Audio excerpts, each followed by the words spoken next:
I never thought I would find myself drowning in debt at 28 years old. The sun streamed through the dusty blinds of my tiny apartment, illuminating the clutter that had taken over my life.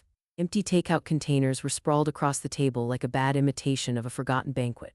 A pile of unopened bills lay on the kitchen counter, each envelope a grim reminder of my spiraling situation. I shuffled over, my fingers trembling as I reached for one, the light fabric of my old coffee-stained shirt feeling like a weight against my skin. I could already guess what it would say: overdue, overdue, overdue. How did it come to this? I muttered to myself, shaking my head in disbelief. The coffee pot gurgled, its familiar sound doing little to comfort me. I watched the dark liquid flow, my mind racing back to a time when I had a steady job, a promising future, and dreams that flickered brightly like the neon signs in downtown Oakwood Springs. After losing my job, everything crumbled. I had thought I was stable, so sure of my future. I remember those bright Monday mornings, the excited chatter of colleagues who believed in the projects we tackled together. But then, it all shifted. The layoff caught me off guard, a dagger thrust into my chest that seemed to drain every dream I had. Now I lived off credit cards, borrowing from friends like I was a helpless child again, begging for a quarter to buy a soda. Today I would have to make another call for help. I picked up my phone, staring at the screen as if it were a snake ready to bite. My stomach twisted at the reminder of what I had to do. I took a deep breath and pressed the contact. "Hey Mia, what's up?" It was my friend, but I could hear the hesitation in her voice. She was always so good at reading my silent pleas. "Hey, do you think you could lend me a little cash, just until next week? I promise I will pay you back." My heart raced, and I hated that I was becoming one of those people always asking for help. "I don't know, Mia. I wish I could, but I just paid my rent and—" "No, it's okay. I get it," I interrupted and felt a rush of heat rise in my cheeks. "Forget it." The disappointment settled like a heavy fog over me, and just like that, I gave up on that crutch. The bills would have to wait, but I could already envision them piling higher, suffocating me like a depthless ocean. I moved to the window, letting the warm sun hit my face, nurturing the tiny hope that kept flickering within me. But then, my gaze caught sight of something that shattered the moment. A glossy black car pulled up across the street, my sibling's brand new luxury car, sparkling like a trophy in the sunlight. I could see them through the window, laughing with friends as they climbed into the car, the brand name logo splashed across their clothes, more vivid than the anger swirling within me. $10,000. That was what our parents had thrown at them to keep their life afloat, a life I was being shut out of. It is just so easy for them, I thought bitterly, the words tasting like ash in my mouth. There they were, parading around as if they owned the world while I struggled merely to put one foot in front of the other. The disparity crushed me, a weight that felt like it could snap my very spine. I could hear my parents' voices in my head. They had always praised my siblings' successes so continuously, never once mentioning the fear and panic I felt while they celebrated what seemed like every small victory. "Look at your sibling thriving, Mia," they would say. "They have such a good head on their shoulders." Each of their words twisted the knife deeper, palpable reminders that I was seen as the failure, the ungrateful child. It was always the same narrative. It played over and over like a broken record, one that kept repeating a tune I could not change. I sank back onto the couch, letting the weight of my emotional turmoil wash over me, and closed my eyes. My thoughts spiraled into darker places, places I had buried for too long. Why can't I catch a break? Why do I have to struggle while everything has been handed to them? I squeezed my eyes shut tighter, wanting to block it all out. Jealously laced my words like poison. I could taste it in the back of my throat. The murmurs of my family, their voices so crisp and clear, buzzed around me like an angry swarm of bees. I could almost feel their judgment weighing me down, those invisible anchors rooting me to failure. I opened my eyes, glancing back out the window just in time to see my siblings step out of the car. They leaned against it, chatting animatedly with their friends, their laughter ringing in the air. It felt like a slap in the face, a reminder that they could easily drift through life while I struggled to swim. I turned away, a wave of nausea washing over me. In that moment, an all-consuming thought took root within me. I felt like an ignored ghost in my family, like the very foundation of who I was crumbling before my eyes. But with that thought came the stirring of something deeper, a seething rage mixed with a burning determination to break free from the chains of my past. I picked up a pen and a wrinkled notepad that lay abandoned on the coffee table, the paper crumpled at the edges. It felt almost rebellious to write, but I needed to release this feeling that coiled in my chest. A little flame flickered in my gut, something I had not felt for far too long. The ink flowed as I penned my thoughts. One day I will find my own path. One day they will see me as I am and not the shadow of a sibling they choose to lift up. I paused, staring at my words. Could I really do this? I felt lost, but perhaps more lost than ever if I did not at least try. If I was to forge my own way, I had to let go of the hurt. "It is not over," I whisper to myself, my fingers clenching around the pen as if holding onto that very thought would spark action. The evening rolled in, and with it came the familiar scent of grilled meat wafting through the air, light and smoky, reminding me of family cookouts that now felt like distant memories. I could hear laughter and joyful shouts drifting through my open window. They were gathering just outside, celebrating my siblings' success, yet again another trivial achievement that I had become so desensitized to. My heart clenched tightly in my chest, an uncomfortable reminder that I was isolated, standing apart from a life that should have been filled with shared joy. I brushed a hand through my unkempt hair, trying to ease the overwhelming emotions that threatened to spill over. The envy clawed at me, ugly and raw. Desperation seeped into every thought and action as I wrestled with my insecurities. I want my own victories, I said quietly, as if speaking them into existence might somehow summon the courage I lacked. The soft hum of voices outside continued, laced with snippets of conversation that pierced my heart. Did you see the new car? You should hear about their promotion at work. Each word echoed in my mind like a drumbeat, chanting failure like a mantra. I felt myself sinking deeper into despair, visualizing my family gathered around the grill while I stood outside the circle, an observer in my own story. When will it be my turn? I thought bitterly, the gaping wound of inadequacy still fresh. I forced myself to rise from the couch, my body feeling leaden as I moved into the tiny bathroom. The mirror greeted me with a familiar reflection, pale skin, tired eyes, and the remnants of a once vibrant person clouded by frustration. I splashed water on my face, hoping to ground myself. As I dried my hands, I looked at my reflection and said, "This cannot be it. I am capable of so much more." That night, curled up under fraying blankets, I vented my soul into more pages, breathing life into dreams interspersed with anger and hurt. My pen became an escape, pouring out thoughts that had been locked away too long. I want to make them understand, I scribbled furiously. I want them to see me. The words held weight. Each one was a promise, a growing intention that maybe, just maybe, things could change. The crack of dawn came too soon, but I welcomed it with the remnants of hope still flickering inside me. That day and every day after, I vowed that something would shift. My sibling may play the leading role in our family story, but it was time for me to turn the page to a new chapter, one where I would be the author of my own fate. The winds of change rustled just beyond the horizon, and I could almost smell the sharp tang of ambition on the cheek of the morning breeze. I stood just outside the slightly cracked door to the living room, my heart hammering in my chest. It felt like the world slowed down around me as I strained to hear every single word spilling from my parents' lips. The sunlight streamed through the window, casting long, thin shadows across the wooden floor, but all I could see was the growing darkness in my heart. My palms felt clammy, and my breath caught in my throat as I clutched the doorframe, afraid to step in and confront the truth that was suffocating me. My sibling had once again landed their latest scheme, their latest bright idea that of course would lead them to need another financial lifeline from our parents. "I just don't see how they can't understand the value of hard work," my mom said, her voice gentle but with an edge that hinted at her frustration. "You know how hard it is to stay afloat these days, but with your sibling it's always the same story. Maybe they need to learn a lesson," my dad responded, a hint of exasperation weaving through his tone. "But you know we can't just let them fail. If they miss another payment, it's going to hurt them badly. We can't just stand by and let that happen." Invisible. The words screamed through my mind, echoing off the very fabric of my being. I felt like I was fading away, the very air around me growing thick with neglect. My heart raced, pounding like a war drum, each beat fueling the anger that simmered just below the surface.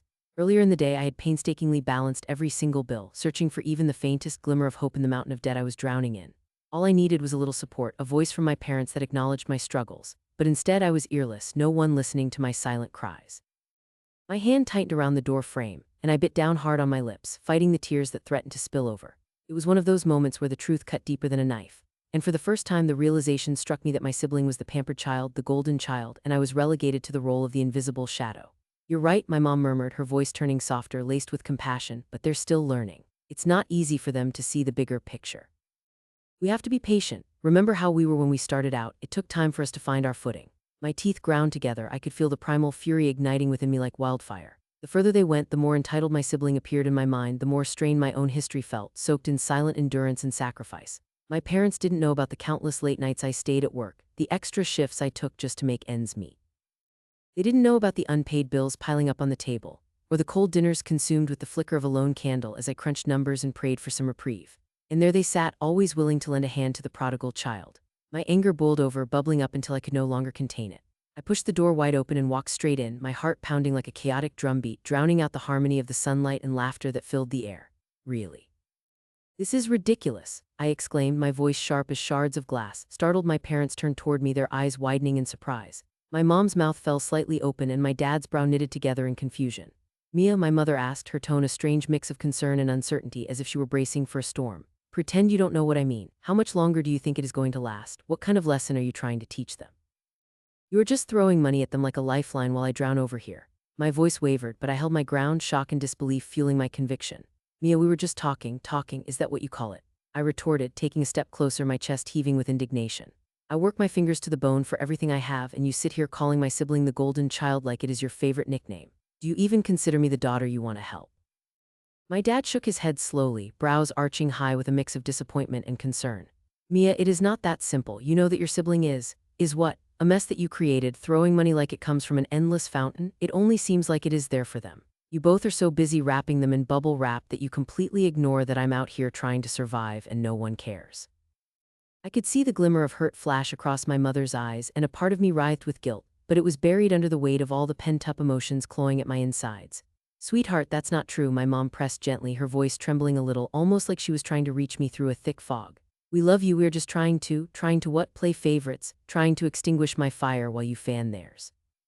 I'm out there working double shifts, scraping by while you keep handing over check after check. I'm tired of being ghosted in my own family. My voice cracked on the last words, and all the tension that had built up over the years began to unravel, thick lashes of frustration spilling over like a broken dam.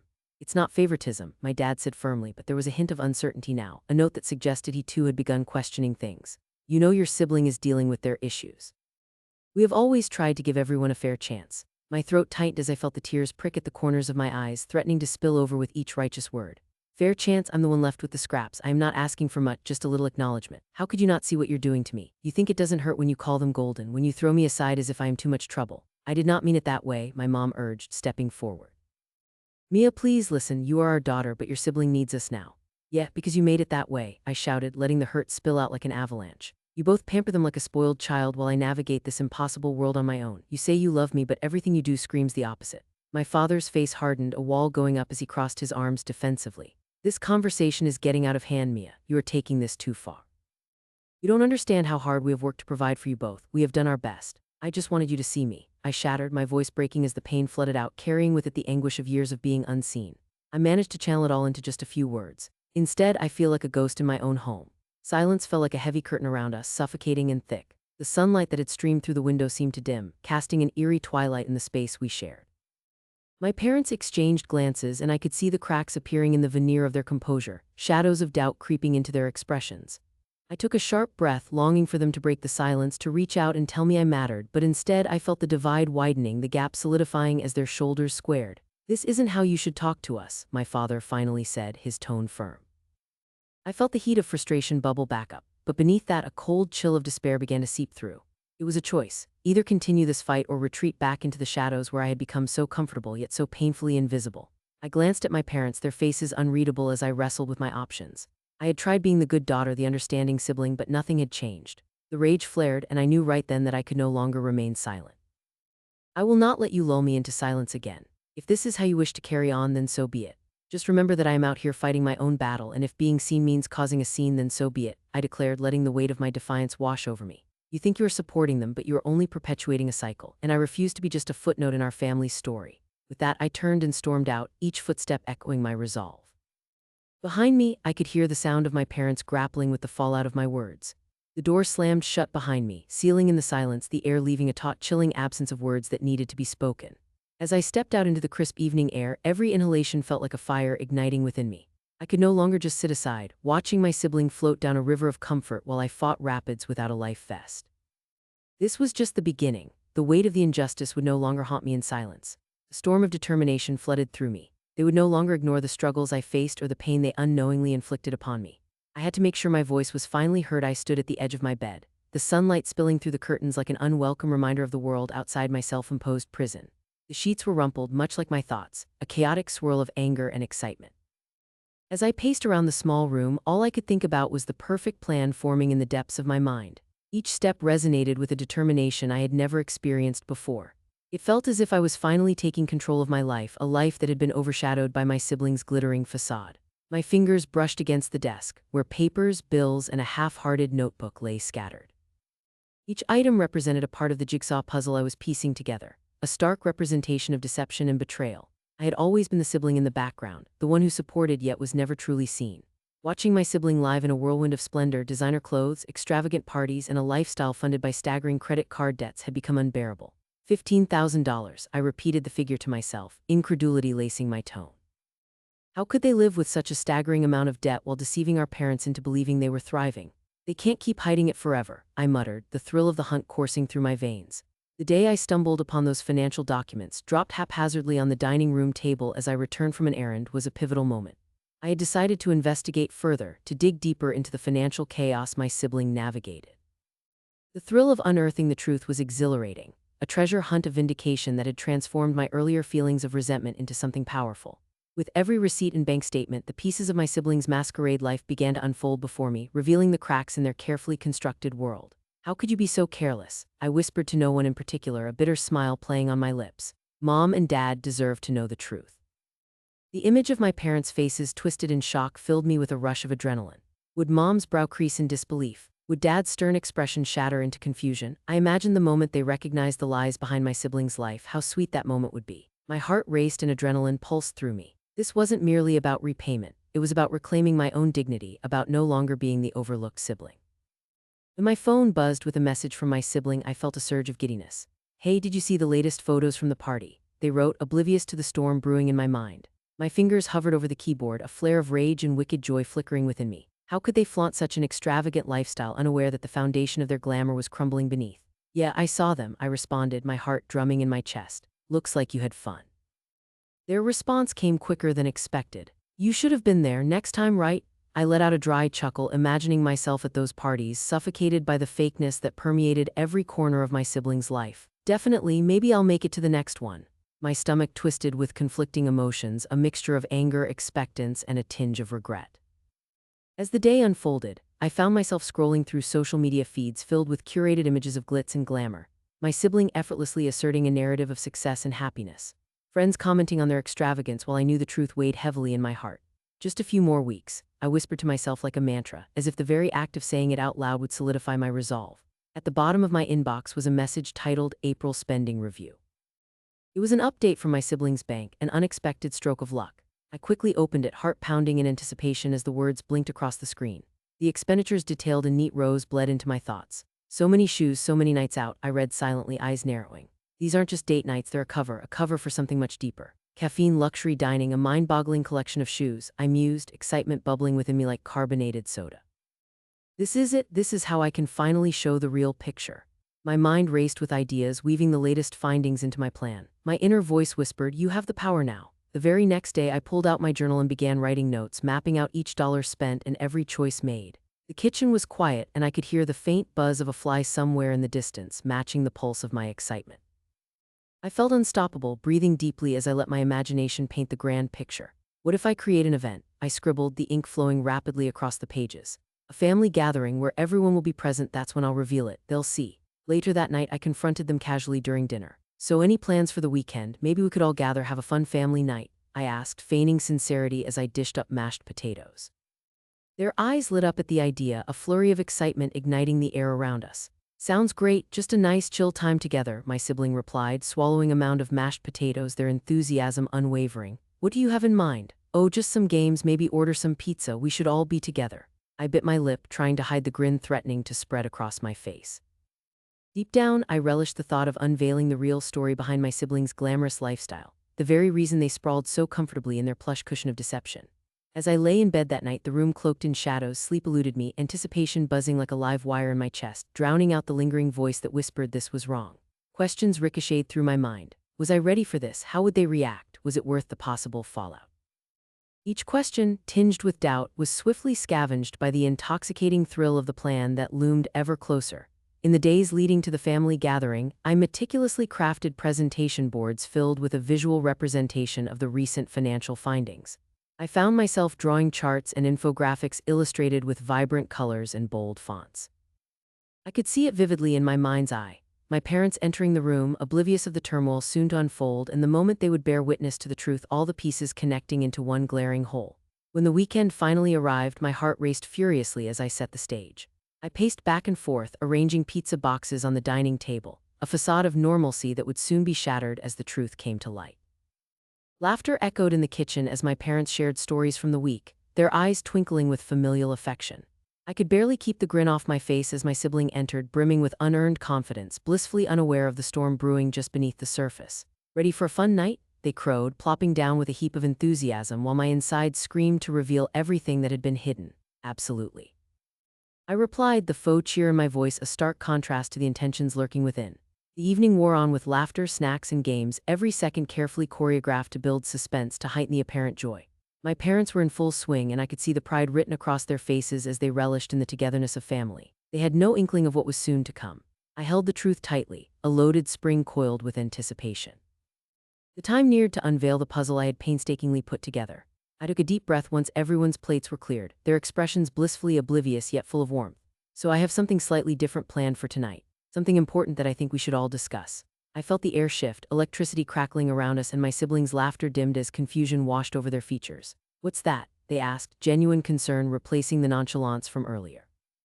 "The truth," I stated simply. It was time to shatter the illusion and reveal the tangled web of lies that my sibling had spun, the cracks in their false exterior. I glanced at my parents, their geniality still intact but with a flicker of concern mirrored in their eyes, and with that simple word everything changed. My heart hammered in my chest, anticipation pulsing wildly as I prepared to bring all my hidden truths to light. I could feel the weight of the moment heavy in the air, a pendulum swinging silently between chaos and clarity. This is it, I thought, a moment that could either bind us closer or tear everything apart. I had spent weeks carefully crafting the perfect evening, each detail choreographed to ensure my plan would unfold as I imagined. The dining table was set with the family's finest dishes, gleaming silverware reflecting the warm glow of the candles flickering in the twilight. The enticing aroma of rosemary roasted chicken filled the air, mingling with the subtle sweetness of baked potatoes drizzled with honey butter. It was the kind of meal that my parents expected from their daughter, the kind that conveyed love and warmth, a precursor to what I knew would be an emotional tempest. As I waited for them to arrive, every tick of the clock echoed loudly in my chest. I glanced at myself in the hallway mirror, smoothing my hair and adjusting my blouse. I practiced my smile in the reflection, feeling a mix of anxiety and anticipation. Did my parents suspect anything? I doubted it. They were so wrapped up in the fabric of their own lives, they would never see the unraveling I was about to unleash. When the doorbell rang, my heart leaped. I took a deep breath, steeling myself for the evening ahead. I swung the door open, greeted by the familiar warmth of my mother's hug and my father's hearty clap on the shoulder. "Mia, it's been too long." "This place looks wonderful," my mother exclaimed, her eyes sparkling with admiration as she stepped inside. "Thanks, Mom, I wanted to make tonight special," I replied, guiding them to the dining room. "I've even made your favorite." "Oh, you know me too well," my father chuckled, rubbing his hands together in anticipation. They settled at the table and I poured them each a glass of wine, the red liquid swirling ominously in the crystal goblets as I refrained from glancing toward the chair across from me. As the evening progressed, we exchanged small talk, stories about their day, the usual check-ins that hollowed my heart just a bit more. I could feel the tight knot in my stomach growing with every laughter shared as I reminded myself what I was about to do. Finally, as we moved on to dessert, a rich chocolate cake that I had decorated almost lovingly, I took a deep breath. "So," I started, keeping my tone light and nonchalant, "have you seen what my sibling just bought? The new car. It's something, isn't it?" I watched their faces, feigning interest while gauging their reactions. They exchanged glances and nodded, their casual expressions starting to shift, tasting something bitter on their tongues. "Yes, I saw it on social media. It's flashy," my mother replied, a hint of confusion creeping into her tone. Flashy. That was the perfect word. I leaned back in my chair, crossing my arms, allowing anticipation to build. "It's quite something indeed," I continued, keeping my voice composed while feeling the tension rise within me like a brewing storm. "All that luxury, and yet it's interesting how they seem to have forgotten about the family budget." My father raised an eyebrow, curiosity lining his features. "What do you mean, Mia?" I glanced down, hesitating just long enough for suspense to heighten.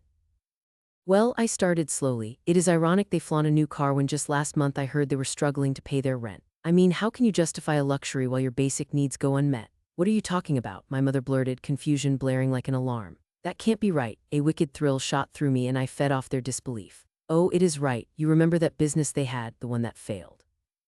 I paused for dramatic effect, leaning in closer as if sharing a secret. "They have been racking up credit card debts just to keep up appearances. They've been living off borrowed money, spending obsessively on things they cannot afford. I have the receipts literally, I saw them." My mother's face paled, eyes widening in shock. "Mia, are you sure?" Her voice wavered, a mixture of fear and concern creeping in.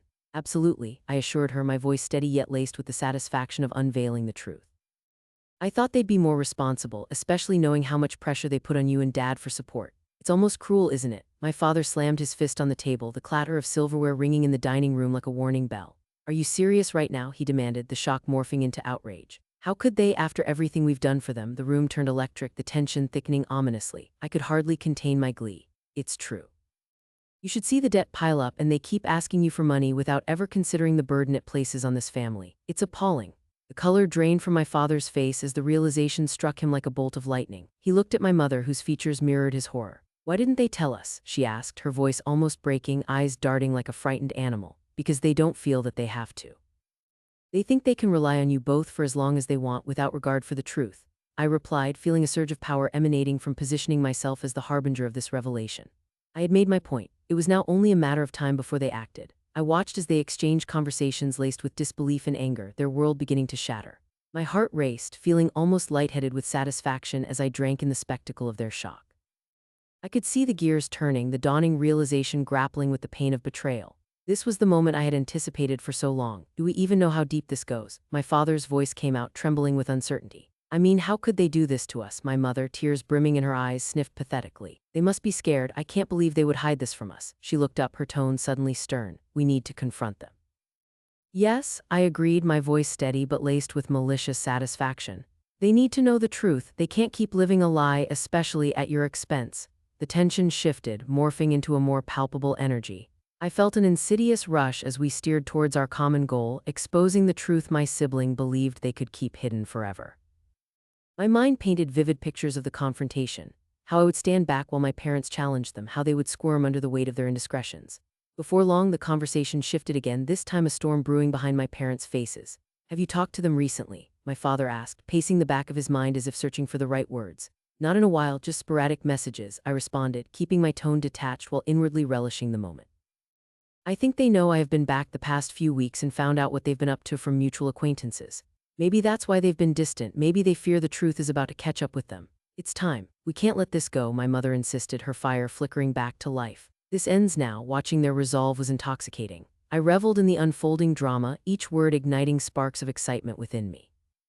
The evening was the highlight I had crafted it to be, a masterpiece of chaos born from my careful manipulation. I could barely contain my giddiness as they agreed to confront my sibling.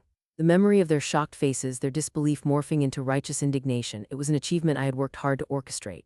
I think we should invite them over, set a time, and lay everything out, my father proposed with newfound determination. We need to hold them accountable. Yes, let's do it soon, my mother agreed, her voice trembling with both anger and resolve.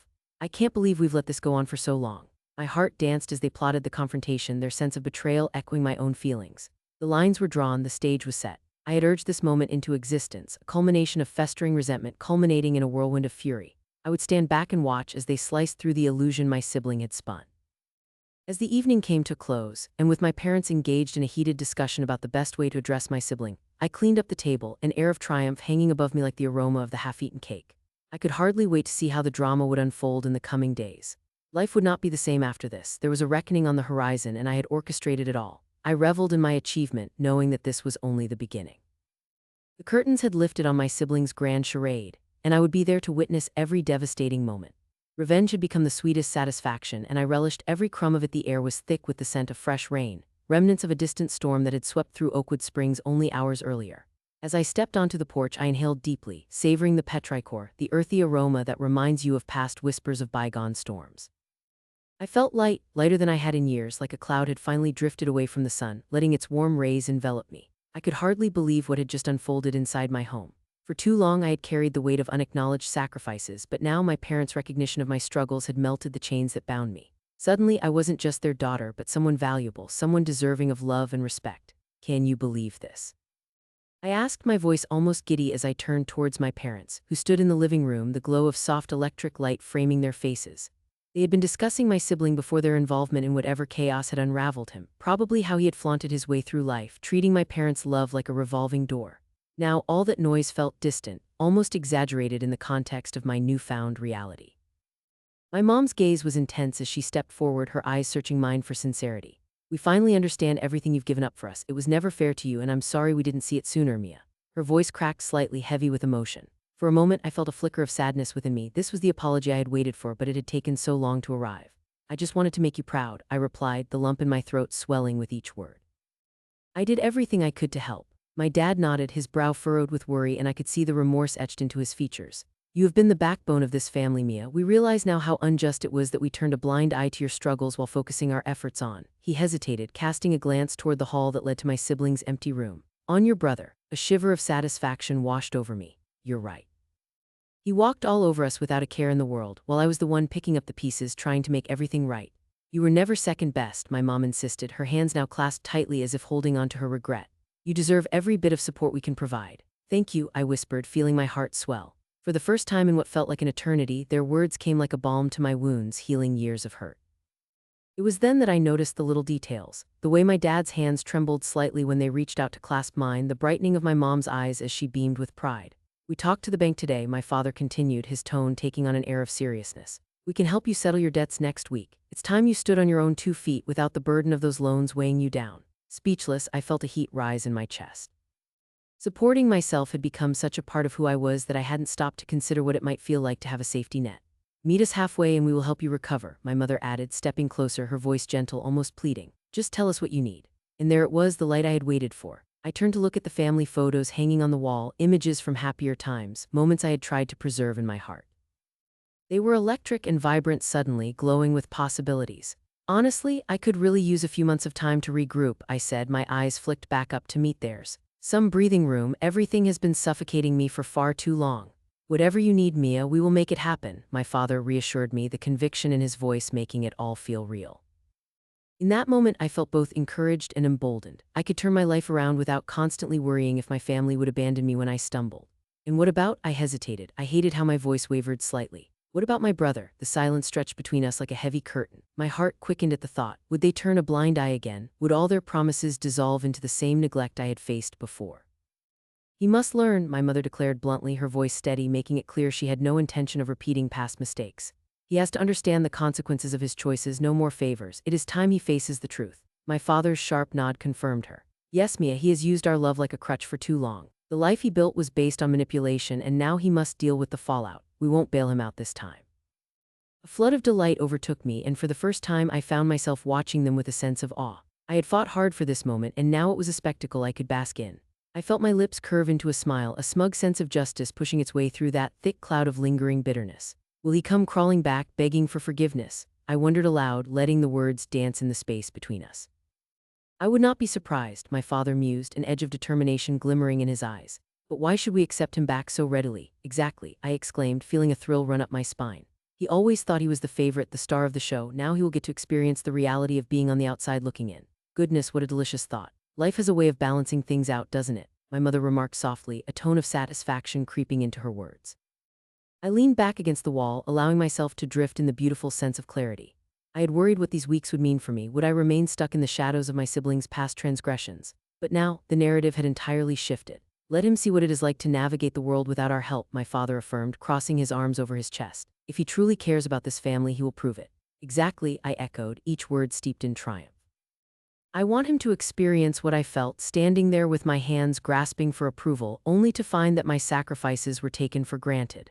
Let him feel how isolating it can be. And oh, it felt so good to speak those words. I waited years to say the things I had long held in the shadows, my throat thickening from an unexpected welling of emotions. I wanted nothing more than to bask in this moment of victory, and at that moment all the bitterness I had harbored unraveled at my feet like a forgotten promise.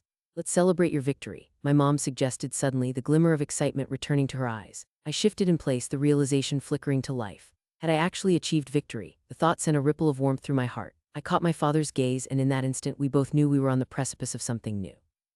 Let's make dinner, I proposed, and the idea blossomed in my chest. Everything felt brighter. It would be more than just a meal. This would be a celebration of family spirit restored. Oh, why don't we order from that Italian place you love? My father suggested, his face lighting up with enthusiasm. Just as long as you promise to let me pick the dessert. I laughed, feeling the threads of warmth wrapping around me, encasing me in love where once I felt only disappointment. There was newfound energy in the air, one that danced with hope and laughter. As the three of us left the living room, I couldn't help but smile at the thought of my sibling watching from afar, enveloped in the chilly hand of truth and consequence, while I basked in the glow of support and love I had yearned for. This joy was bright, and I knew I would let nothing diminish it. Things were finally shifting, the tide was turning, and I'd be damned if I let anyone, including my sibling, take this from me again. That thought lingered in my mind as we settled in the kitchen, laughter floating through the air like the aroma of roasting garlic. It was a fresh start, a new chapter, and I was ready to claim it each moment fully, one delectable dish, one toast of triumph at a time. I could almost taste it. The bittersweet taste of victory had finally arrived, and my heart swelled with delight.